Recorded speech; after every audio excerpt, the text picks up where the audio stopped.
The custody deal wasn't just signed, it was sealed like a coffin lid on a marriage that had once promised to rewrite royal history. But instead of closure, it unleashed something far darker. Because the moment Prince Harry realized what Meghan had done behind the scenes, something inside him reportedly snapped. Not loudly, not publicly, but with the cold, calculated silence of a man who suddenly understood he had been outmaneuvered in the most personal war of his life. This wasn't just paperwork. This was power. This was legacy. And according to those closest to the unfolding chaos, this was the exact moment Harry began preparing to expose what he believed was the unthinkable. Just days earlier, Meghan had already fired the first shot in what insiders called a strategic legal ambush. At precisely 9:14 a.m. GMT, her attorneys filed a stunning claim asserting her right to Renbrook Hill, a sprawling 72-acre royal estate originally earmarked for Harry as part of Queen Elizabeth II's future lineage planning, valued at nearly $19.6 million, and considered one of the most emotionally symbolic properties tied to Harry's inheritance. But Meghan's move wasn't framed as a request, it was framed as a declaration. Her legal team argued that Renbrook Hill had been promised as a marital residence, a future sanctuary for their family, and that denying her claim now would be nothing less than institutional betrayal. The palace response came fast, brutal, final. Within hours, royal legal officials issued a direct rejection, stating that no formal or informal commitment had ever granted Meghan ownership or entitlement to the estate, and that any verbal intentions from the past were effectively nullified the moment Harry and Meghan stepped away from royal duties in 2020. To the public, it looked like another routine royal legal dispute. But inside Harry's world, insiders claim the implications cut far deeper. Because Harry allegedly didn't see Meghan's claim as a legal maneuver, he saw it as a signal that she was no longer fighting beside him, she was fighting against him. And what made it worse wasn't just the estate, it was the timing. The custody agreement had just been finalized under intense legal scrutiny, locking in a transnational guardianship framework that placed significant authority not only with Harry, but with the Crown itself under previously signed marital compacts and royal protection protocols. To Harry, according to whispers from royal insiders, Meghan's sudden property claim wasn't about land. It was about leverage. It was about rewriting the narrative of power in a way that could destabilize his own custodial authority. But the real explosion didn't happen in court. It happened in silence. Because while Meghan's legal team pushed forward publicly, Harry's side began quietly assembling something far more dangerous, a counteroffensive not designed to reclaim property, but to dismantle credibility. Royal accountants, operating under Princess Anne's oversight, launched a forensic review of joint assets accumulated during the marriage, uncovering a complex financial web that included multi-million-dollar estates, joint investments, brand holdings, and disputed liabilities tied directly to Meghan's independent ventures, including speaking tours, media equity stakes, and high-profile branding campaigns. The numbers alone weren't shocking. What shocked insiders was the shift in tone.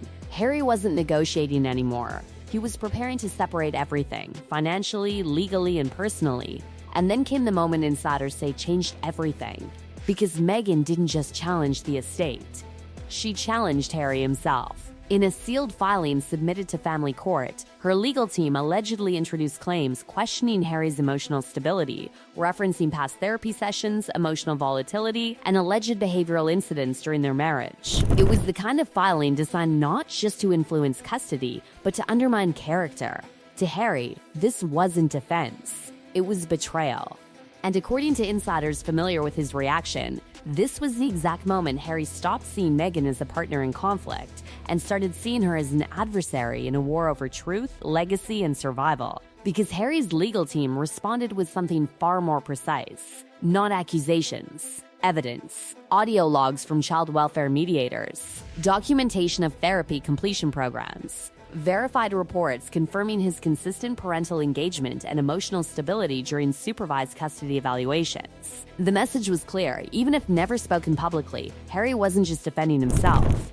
He was dismantling the narrative being built against him. But the deepest fracture wasn't legal. It was personal. Because according to insiders, Harry had begun to believe that Meghan's strategy extended beyond custody, beyond finances, beyond even the monarchy itself. He allegedly believed she was attempting to reclaim control over the narrative of their entire royal story by reshaping the public perception of who had power, who had legitimacy, and who had the moral authority to define the future of their children. And that's when the accusations began to surface. Quietly, privately, dangerously. Harry allegedly confided to trusted allies that certain decisions Meghan had made, especially those involving digital branding, property claims, and custody leverage, weren't just aggressive legal strategies. He believed they represented something far more calculated.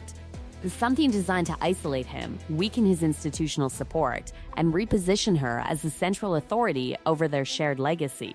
Whether those beliefs were emotional reactions or grounded in deeper realities, no one outside the inner circle could say for certain. But one thing was undeniable.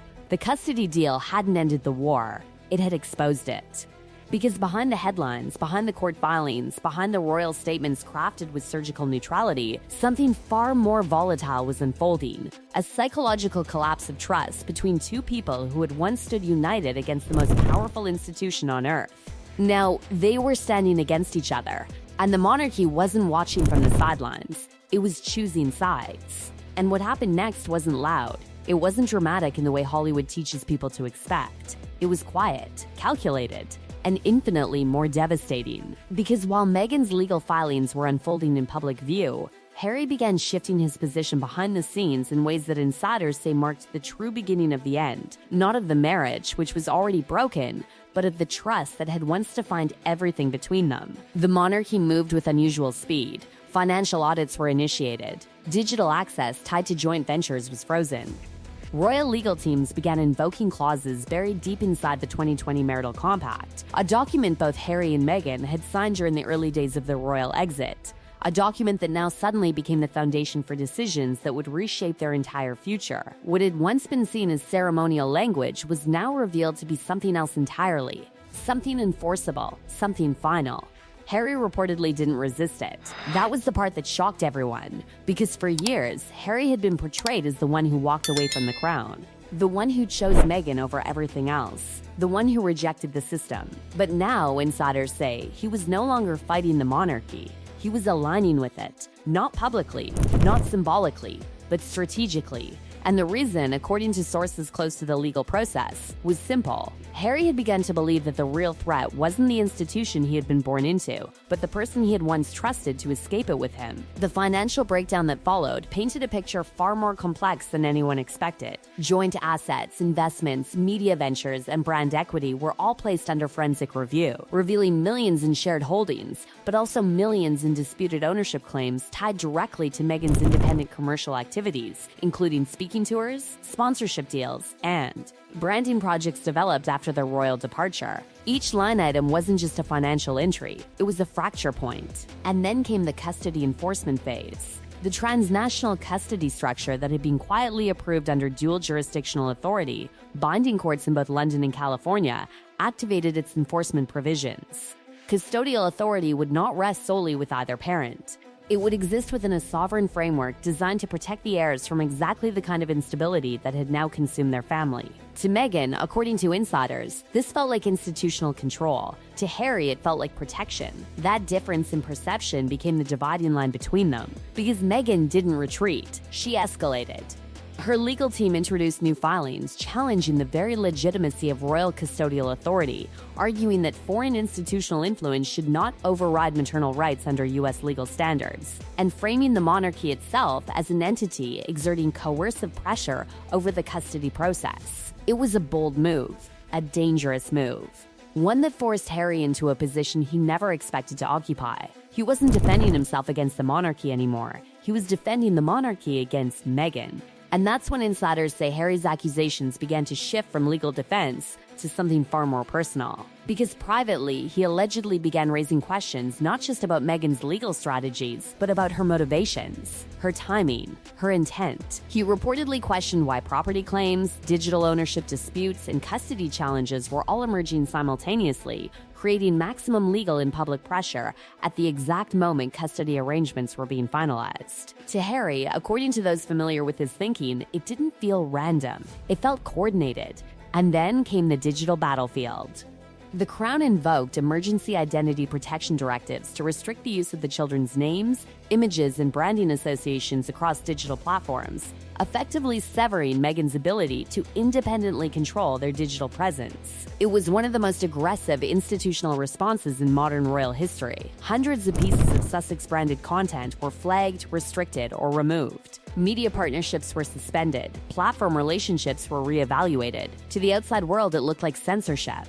To Harry, insiders say, it looked like containment, because Harry allegedly believed the digital narrative surrounding his children had become part of a larger strategic battle, one that could shape their identity, their legacy, and their future long before they were old enough to understand it. And that belief hardened his position. By the time coordinated custody rulings were delivered across both legal jurisdictions, the outcome reflected not just legal arguments, but institutional momentum. The courts recognized the custodial framework established under sovereign agreements, granting shared authority between Harry and Crown-appointed guardians while limiting Meghan's unilateral decision-making power regarding education, travel, and public exposure. It was a ruling that didn't erase Meghan's role, but it fundamentally changed it. Harry had not just retained parental authority, he had retained institutional backing. And that backing gave him something he hadn't had in years: leverage. But insiders say Harry didn't celebrate. He didn't make public statements. He didn't engage in media battles. He didn't attempt to humiliate Meghan publicly. Instead, he withdrew, because the accusations he had privately begun to voice weren't designed for headlines. They were designed for something else: closure. Harry allegedly came to believe that the greatest betrayal wasn't the legal filings, or the custody battle, or even the property dispute. It was the realization that the alliance he had built his entire post-royal identity around had fractured beyond repair. The woman he had once trusted to stand beside him against the monarchy was now standing opposite him, fighting not just for independence, but for control. And in the end, the custody deal that everyone thought would end the war didn't end anything. It revealed everything. It revealed how power shifts when trust collapses. It revealed how legacy becomes a weapon when identity is threatened. And it revealed that Prince Harry, the man who once walked away from the crown for love, had ultimately returned, not as a prince seeking freedom, but as a father seeking control over a future he believed was slipping away. The monarchy remained standing, Meghan remained fighting, and Harry remained in the middle, not as a symbol, not as a rebel, but as a man who had finally realized that the greatest battles aren't fought against institutions. They're fought against the people you once believed would never become your enemy.